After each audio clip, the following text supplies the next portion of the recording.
goes to wherever afterwards to preach the gospel. But the book of Acts has it that when Paul converted to Christianity, he straight away went into the synagogue and proclaimed Jesus to the like the non-believing Jews, that Jesus is the Son of God, and that caused like a riot. So whether this story is true or not is, I guess, a separate question. But if we take it for granted that it is true, um, it just shows that Paul like sincerely believed in what he was preaching. But it doesn't mean that he was sincerely right, because you can always be sincerely. Well, that's good that he admits that, because there's Muslim apologists like Hamza saying that Paul was a liar. But at least Nazam is admitting that Paul was sincere. Paul said in Philippians chapter 2, chapter 1, sorry, for me to live is Christ, you know. Sincerely wrong, as many people are. But it does show that Paul was preaching something new and something radical and something different from what the other disciples of Jesus were preaching. Because the book of Acts also shows that the disciples were also preaching prior to Paul's conversion, and they were preaching that Jesus is the Messiah. So if you go to the book of Acts, in Acts chapter 5, towards the end, it says that the disciples went from place to place, proclaiming that Jesus is the Messiah, full stop, without mentioning that he's the Son of God. And so one scholar made mention that when Paul went into the synagogue, when he proclaimed Jesus as the Son of God, um, this seems to show that Paul had a different message to those Christians that were preaching before him, because prior to Paul, Christians were already professing Jesus to Jews. Well, the idea that Paul is preaching a different from Jesus, because Paul taught that Jesus was the Son of God in Matthew chapter 4, the devil comes to Jesus and says, "If thou be the Son of God." And Jesus doesn't deny that. He doesn't deny his sonship.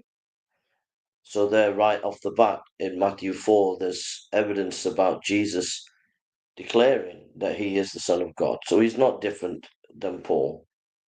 And there are many other issues to show that Paul and Jesus are the same, you know. Um, for example, that when you go to God, it's through Jesus and it's access to the Father. John 14:6, Matthew 11:27. Paul says the same in Ephesians 2:18. It says, Jesus said he had authority, Matthew 9:6, Matthew 28:18. Paul said Jesus had authority, Ephesians 1:20-21. Jesus says um, that we're to bear witness to Jesus in John 6:45, Matthew 11:28, John 14:6. And Paul does the same in Romans 3:24, 1 Corinthians 2:2, Galatians 3:1.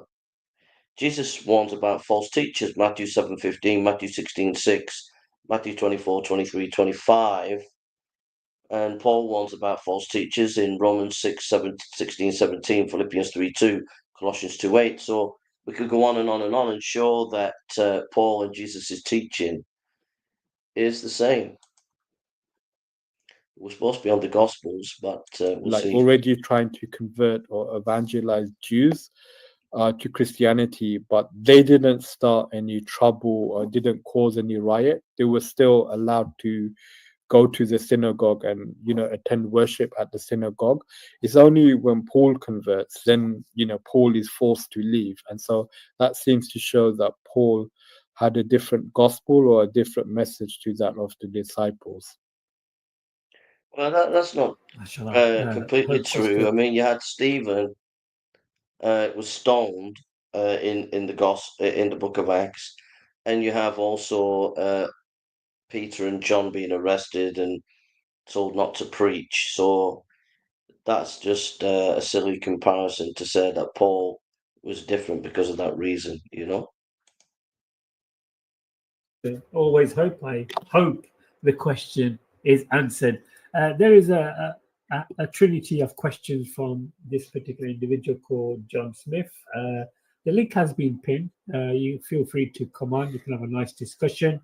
Okay, yeah, the link does work because the sister is backstage, so it does work. Thank you for testing the link, sister.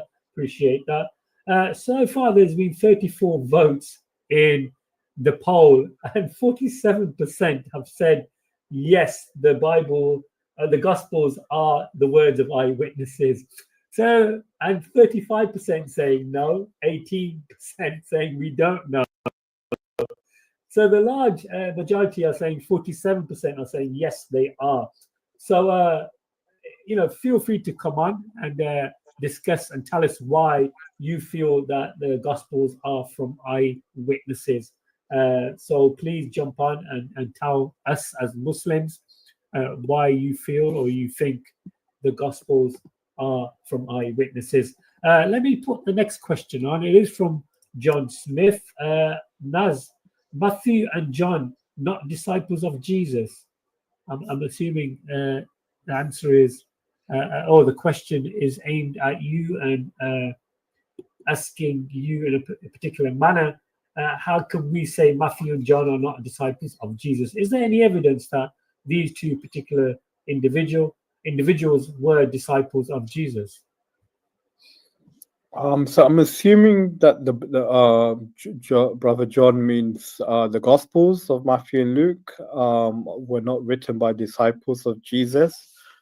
So yes, it does seem likely that they were not written by the disciples of Jesus, simply because, like, what the New Testament tells us about the educational level of the disciples, it doesn't seem like they were able to write fluently in Greek. I mean, for example, English is my first language. I speak, I write in English, I dream in English. But just because I know English doesn't mean I can write a book, like a comprehensive book or a biography about someone. I still require like a lot of help, and I still need like a lot of schooling to do that. But in the book of Acts, it makes mention that the disciples were from like an uneducated or unschooled background. I forgot the reference actually to that, but it's somewhere like in the beginning, like the first couple of chapters. What that means is they didn't have the high class rabbinic training. There was a certain high class, what they regarded in those days is a kind of a high class rabbinical training, but it doesn't mean to say they weren't educated.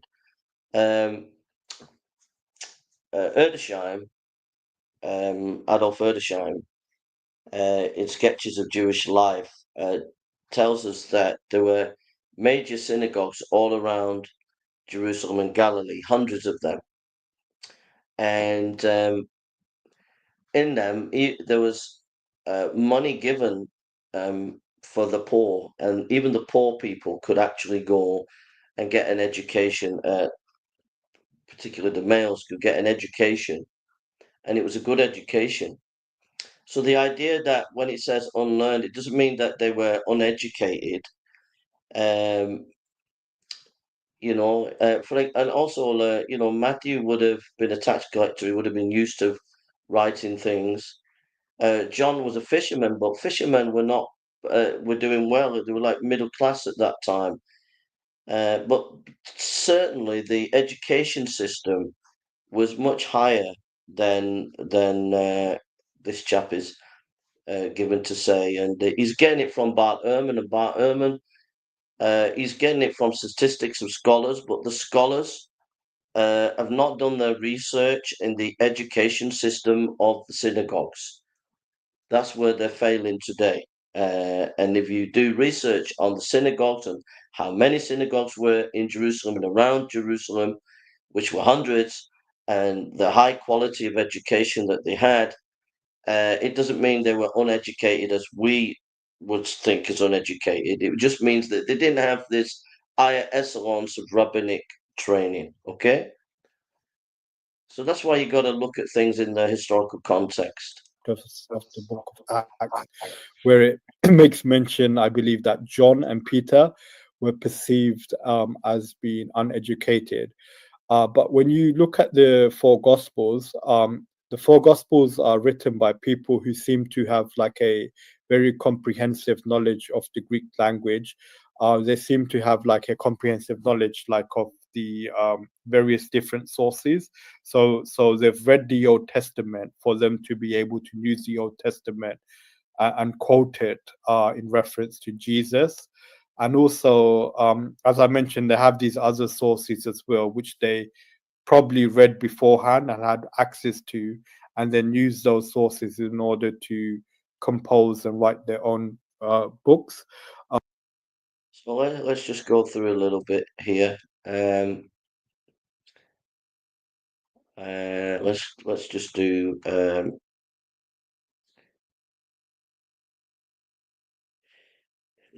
earliest evidence who wrote the Gospel of Matthew. The external evidence, sorry, that Matthew wrote the Gospel comes from a 4th century historian Eusebius, quoting Papias, the 2nd century church father. The quote is ambiguous, and scholars can't definitely say what it means. But according to Eusebius, Papias said about Matthew compiled or arranged or composed the logi, oracle saying, or perhaps gospel in the Hebrew or Aramaic language. And basically, Papias refers to Matthew as writing the Gospel of Matthew. He says it was done in a Hebrew copy, but it was definitely referring to Matthew and the Gospel that we have today. The other one is, Matthew was a tax collector. So being a tax collector required constant keep up of records and accurate relying of information. Okay. So Matthew needed to be organized in order to do his job. And the author of the book of Matthew appears to be highly organized. The major section of the Gospels are neatly divided into parts. And Jesus has 5 prominent sermons in Matthew, and each ends with some variation of the same transition when Jesus had finished saying these things. Matthew 7:28, Matthew 11:1, Matthew 13:53, Matthew 19:1, Matthew 26:1. In Matthew 13, the author gives us 7 parables in a row, and in Matthew 23, we read 7 woes to the Pharisees. Many scholars see that neat, organized style is evidence of Matthew's authorship. Okay? So Matthew was a tax collector. He would have been organized, and you see this nice arrangement and organization in Matthew, which would show it was done by someone who had that organized training like a tax collector. In Matthew 9:9, so let's read Matthew 9:9.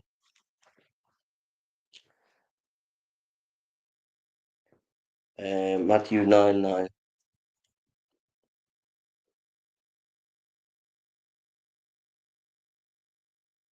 Matthew 9:9. It says, "And as Jesus passed forth from thence, he saw a man named Matthew sitting at the receipt of custom. And he said unto him, Follow me. And he arose and followed him." This parallel passage in the other synoptics refers to the tax collector Jesus calls as Levi. This deviation may appear to be circumstantial, but some scholars argue that it could also be an indicator of Matthew's authorship. If Matthew and Luke both use Mark as a primary source, as most scholars believe, then it's reasonable to assume he would be comfortable changing his own name in the account. D. Carson also adds in his commentary on Matthew 9:9, it is significant that it is more self-depreciating than Luke's account, and says that Matthew left everything and followed Jesus. Humble might be a more appropriate term for the author's choice here, but it could be argued that if someone else wrote it, they wouldn't soften the language. However, Mark uses the same phrasing as Matthew. So that piece of argument doesn't hold up. Well, I think it does hold up. And the reason is the fact that he put his own name there is he is humbling himself, you know. you wouldn't do that. You would want to hide that you're a tax collector. You would want to hide that story, but he doesn't want to hide it. He wants to show that he is. Now, a tax collector talks about money, and so you see a lot about money in the Gospel of Matthew. The parable of the talents is only found in Matthew. Gold and silver are mentioned 28 times in the Gospel of Matthew, but they're only mentioned once in Mark and 4 times in Luke. The author also uses specific money-related terms that other Gospels don't mention, such as the 2 drachma temple tax in Matthew 17:24 and the Greek word stater in Matthew 17:25. In the Lord's Prayer, the author of Matthew says, "And forgive us our debts as we also have forgiven our debtors," Matthew 6:12. Whereas the author of Luke says, "Forgive us our sins, for we also forgive everyone who sins against us," in Luke 11:4. So this shows that this person is money orientated. So obviously, if he's a tax collector, then that would show that if he's mentioning money all the time in the book of different parables and stories of Jesus about money, it shows it would have been by Matthew. And then finally, Matthew is hardly the most important of disciples. He's hardly mentioned in the entire New Testament. If the early church wasn't sure who wrote this gospel, why would they choose someone so obscure? Matthew's lack of prominence in the New Testament suggests honesty and integrity. You know, if you're going to produce false writings and say and a false writer, you're going to pick somebody major like John, for example, or James, but instead it's Matthew, someone who wasn't as famous. So it shows you the church is being honest. So these are just some arguments concerning Matthew, who wrote Matthew, and there's more arguments for that. So let's hear what the Muslim has. So this seems like it's more likely written by educated people, basically, who knew beyond, just how to read and write. So this is just one of the reasons, amongst others, why. There's a contradiction here. The Muslims say that Muhammad couldn't read and write, and yet he produced the Quran. And if you think also of John Bunyan couldn't read or write, but he wrote, next to the Bible, the most famous book in all the world is Pilgrim's Progress. So to say, even if you was uneducated, it doesn't mean to say that you can't educate yourself. But there was strong education system in Jerusalem and around Galilee and those areas. Scholars don't think that the disciples wrote the New Testament, but that the Gospels are written by unknown or anonymous authors. Yeah, and the reason why a lot of scholars believe that, a reason why a lot of scholars say that if you read a lot of books on the Gospels, they'll say, "Oh, John didn't write it, this person didn't write it, etc." And the reason is there's a particular theory, and the theory comes from Rudolf Bultmann and form criticism. And that theory has always been there, and it doesn't matter how much scholarship comes along, they kind of still hold on to this, even though it's been debunked. And the idea is that because Rudolf Bultmann and others studied were influenced by Norwegian scholarship, and the Norwegians wrote books about scholars would write books about the Vikings and things like that, and so they talked about myth and how myth developed. So they took those ideas and implanted them in biblical scholarship. So Rudolf Bultmann and many others had the idea that Jesus' companions could not have written the Gospels, because what would have happened is these stories would have been copied and copied and copied like Chinese whispers, and it would have been people way after Jesus' companions who wrote the Gospels because of this Chinese whispers. But this fails to consider and understand the problem with Rudolf Bultmann's scholarship, and it's been debunked thoroughly by many scholars, but a vast majority of scholars still hold on to this theory one of the things that's debunked it over the last 50 years is that kind of scholarship didn't study Second Temple Judaism in context, didn't study like how the temple worked and how oral tradition worked. So, for example, oral tradition, they had to memorize everything. You had to memorize everything your rabbi taught you. So there is one example where um, those early companions of Jesus would have had all the information. They would have memorized it. They would have taught how to memorize what the rabbi said, even as a young boy at the synagogue.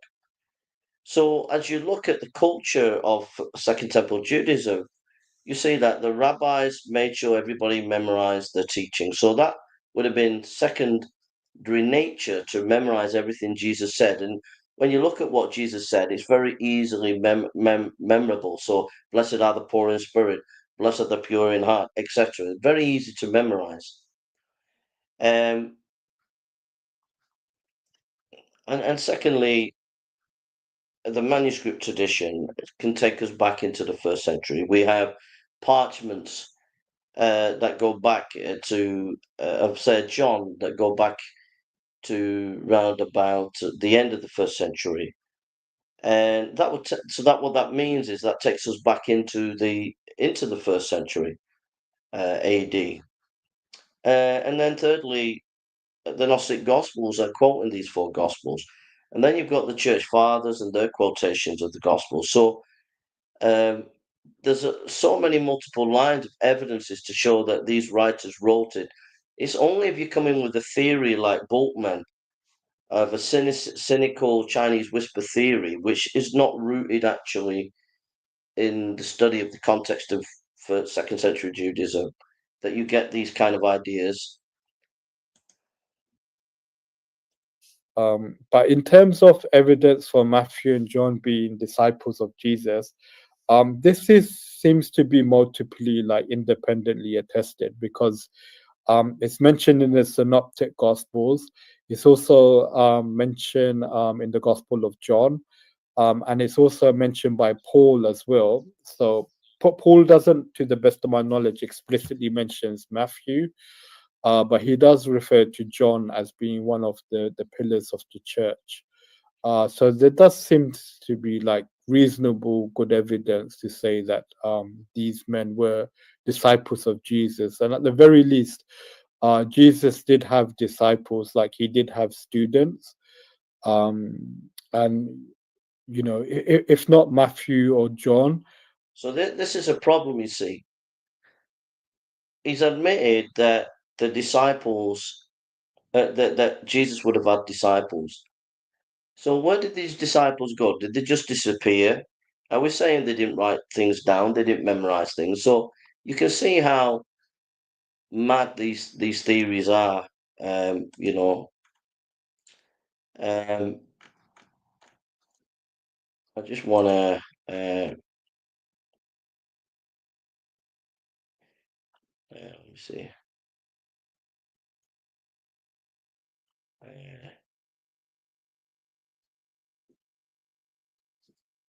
Just getting some information.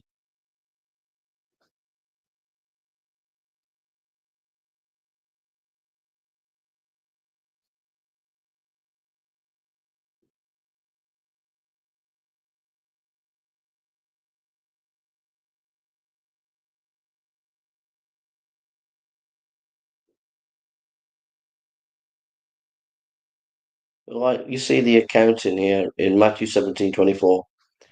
So, Matthew was a tax collector. So if you look at Matthew 17:24, when they came to Capernaum, the collectors of the 2 drachma tax went up to Peter and said, "Does your teacher not pay the tax?" So as a tax collector, he would notice these things. Matthew 17:27. However, not to give offense to them, to go to the seas and cast a hook and take the first fish that comes up. And when you open its mouth, you will find a shekel. Take that and give it to them for me and yourself. So that's exactly what a tax collector would do. He would notice these kind of things. Matthew 18:24. When he began to settle, one was brought to him who owed him 10,000 talents. Yeah. So then who else then? Like, what other name would we give them if not Matthew or John? So Yeah, absolutely. We've got our beautiful brother Mustafa C joining us. Assalamu alaikum, brother. How are you? Walaikum salam rahmatullahi wa barakatuh, and greetings to everybody as well. Hope you're well, brother. Alhamdulillah. It's great to have you on the panel, mashallah. I've recently been watching some of your discussions from Stratford, amazing discussions, and I did give you a shout out earlier on, and I will continue to give. I can't refute anymore. I've just refuted a little bit. Go to the link. Let me see. Michael Kruger. If you go to Michael Kruger,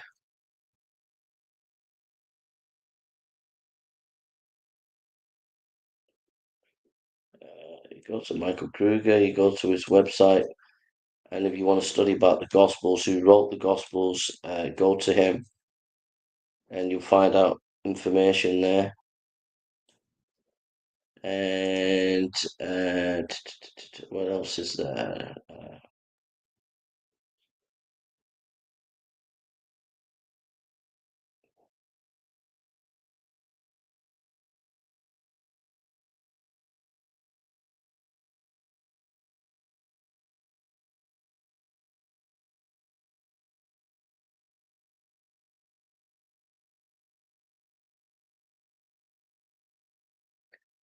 So we just go to this.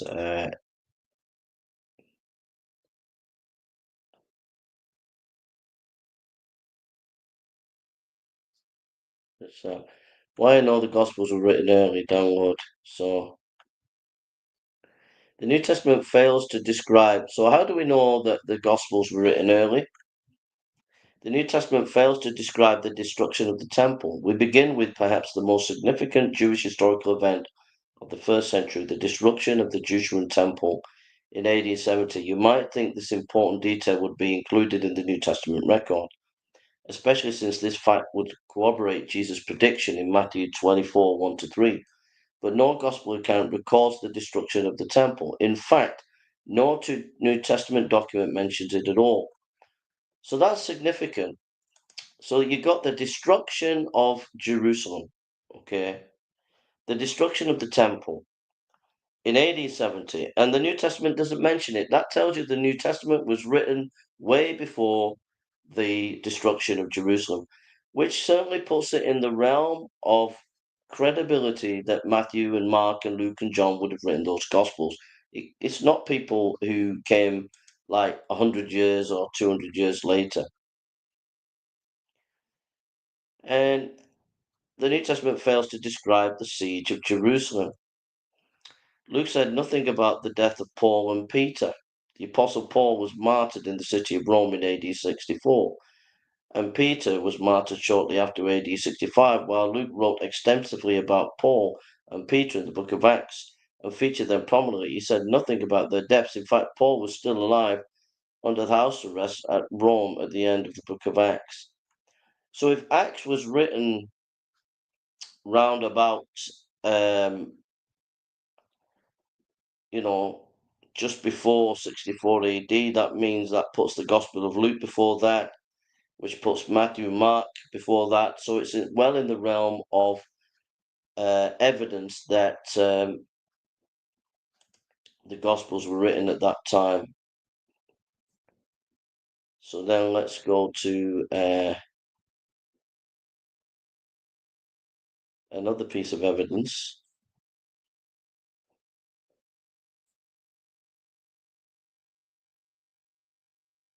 So the case for eyewitness status of the Gospel authors. Eyewitness authority in the Gospels. In John 1:6-7, there came a man sent from God whose name was John. He came as a witness to testify about the light, so that you all may believe through him. So eyewitnesses is seen as important in the New Testament. And eyewitness authority was commissioned by Jesus. Luke 24:44-49. Now he said to them, These are my words which I spoke to you while I was still with you, that all things which are written about me in the law of the Moses and the prophets and the Psalms must be fulfilled.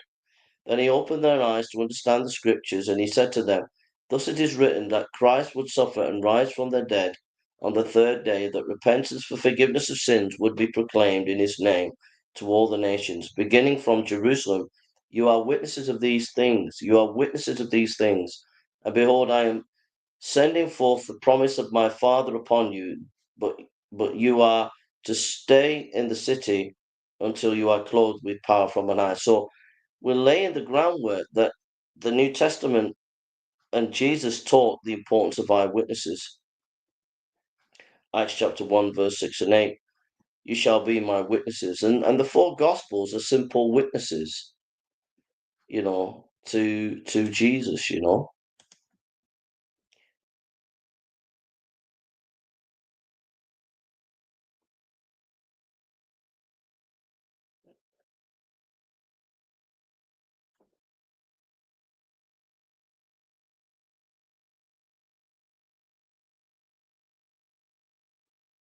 So another one here. Mark's relationship with Peter was the foundation for his gospel. The author of the New Testament Gospels has become a point of contention for many skeptics who deny the traditional authorship of Mark, Matthew, or John. Mark's Gospel is particularly important due to its early dating and relationship with the other Gospels. Despite the fact that Mark isn't mentioned as an eyewitness in any of the Gospel accounts, there are many good reasons to accept his authorship and regard his Gospel as an accurate and record of his life, ministry, death, and resurrection of Jesus. The repeated and unanimous testimony of the early church describes Mark's Gospel as an accurate record of Peter's teaching, captured faithfully by Mark, acting as Peter's scribe. Papias, Irenaeus, Justin Martyr, Clement of Alexandria, Eusebius, and Tertullian attribute the Gospel to Mark, and Mark is described as the author in the Moratorium fragment and the Ante-Marcion prologue. Before we begin to look at some of the internal evidence for Peter's connection to the Gospel of Mark, we ought to recognize Peter and Mark's relationship as it is described in the New Testament. Mark is traditionally considered to be John Mark, mentioned as a companion of Paul in the book of Acts. If this is true, Mark was a cousin of Barnabas, Colossians 4:10, and originally fell from favor with Paul when he failed to continue on his evangelistic journey with Paul and Barnabas as a young man. This caused the two older men to separate, and Barnabas continued on with Mark, and Paul continued with Silas. Acts chapter 15, verse 37 and 40. Mark eventually became a close associate of Peter, and this is evident in two pieces of biblical evidence. First, it appears Peter was part of a Christian group in Jerusalem that met in Mark's home. When Peter miraculously escaped from jail, assisted by the angel of the Lord, he returned to this group to tell them the good news. Acts chapter 12, verse 12 and 14. When this had dawned on him, he went to the house of Mary, the mother of John, also called Mark, where many people had gathered and were praying. Peter knocked at the outer entrance, and a servant girl named Rhoda came to answer the door.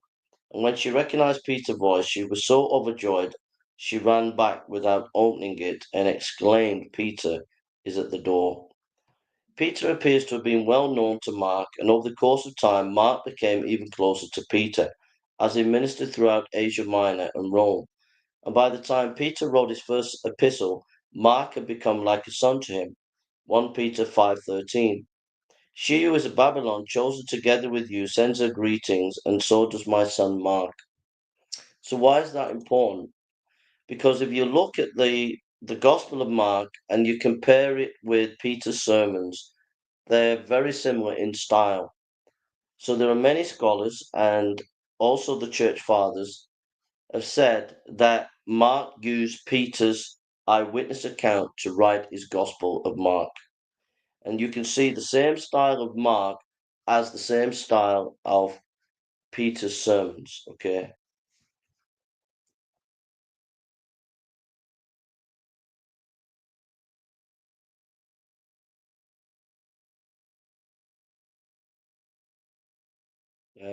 To see what else we've got here.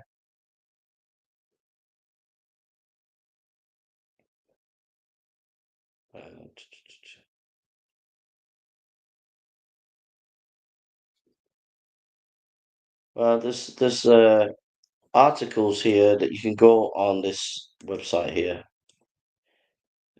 Cold Case Christianity here. You go on this website, Cold Case Christianity. You can get various things you can download. The case for the eyewitness of the status of the Gospels, how the anti-Nicene Church Fathers preserved the eyewitness of Gospel accounts, the importance of the New Testament chain of custody, how ancient witness testimony became the New Testament record. There's lots of really good practical articles there defending the Gospels, etc. More than adequate. But if you want to go into scholarship, you can go to Michael Kruger, which I gave you before. So I'll get that for you.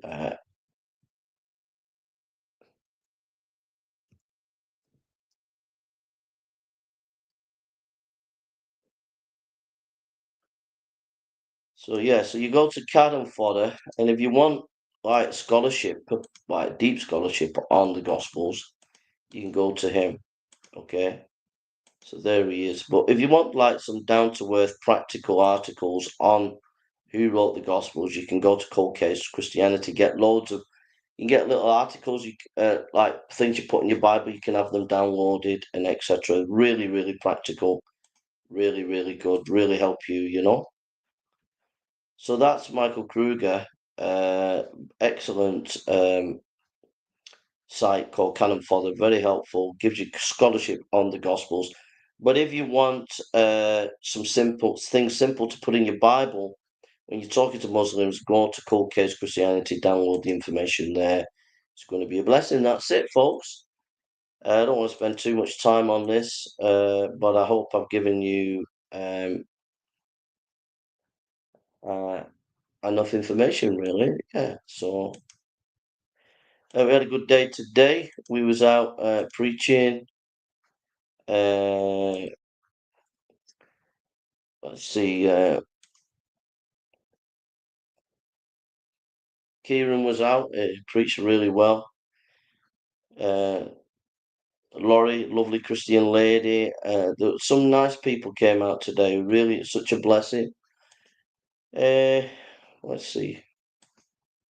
Excuse me. So yeah, so you got on our channel, you've got Joe Kirby preaching. Brother Kieran, why did the Romans not produce the body? Some nice little videos there.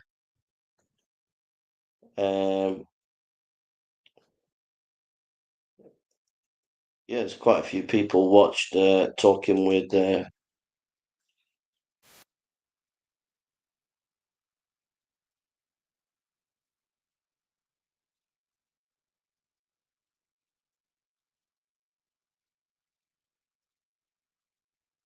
Adam.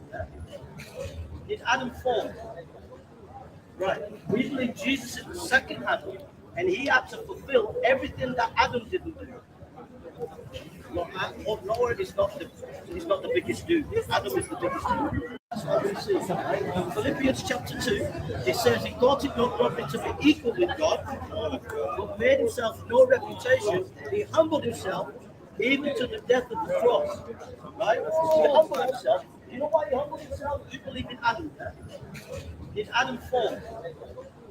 Right. We believe Jesus is the second Adam, and he had to fulfill everything that Adam didn't do. Noah is not the biggest dude. Adam is the biggest dude. That's what we see. Right? Philippians chapter 2, it says he thought it not robbery to be equal with God. So we had a good time. It was good. So anyway, I'm going to go. Thank you for your prayers. Thank you for your support. Thank you for those who've been donating. It's a real help. We use it to help people, and also, and we've got challenges we're facing in Ghana, and we're saving to go to Malawi. So your donations, your support is really grateful. So God bless you. I hope this little video just encourages you. May God bless you and be with you all. and take care. And yeah, I think we're going to be out tomorrow if the weather's okay. Ray's coming up from London. Is going to be developing an app for Africa Without Borders. He's a computer specialist, consultant. He's coming up tomorrow evening. He should be here, God willing. He's going to be here a couple of days, and we're going to sit down and work on an app for Africa. So this app, people will be able to download Bible studies and things like that. So that's something to look forward to. Pray that Dorcas would get a visa. Pray that God would open the way. All right, love you all. God bless you. And it's been a good day today. So take care. Thank you for your prayers. Thank you for your support. God bless you all. Take care. Bye.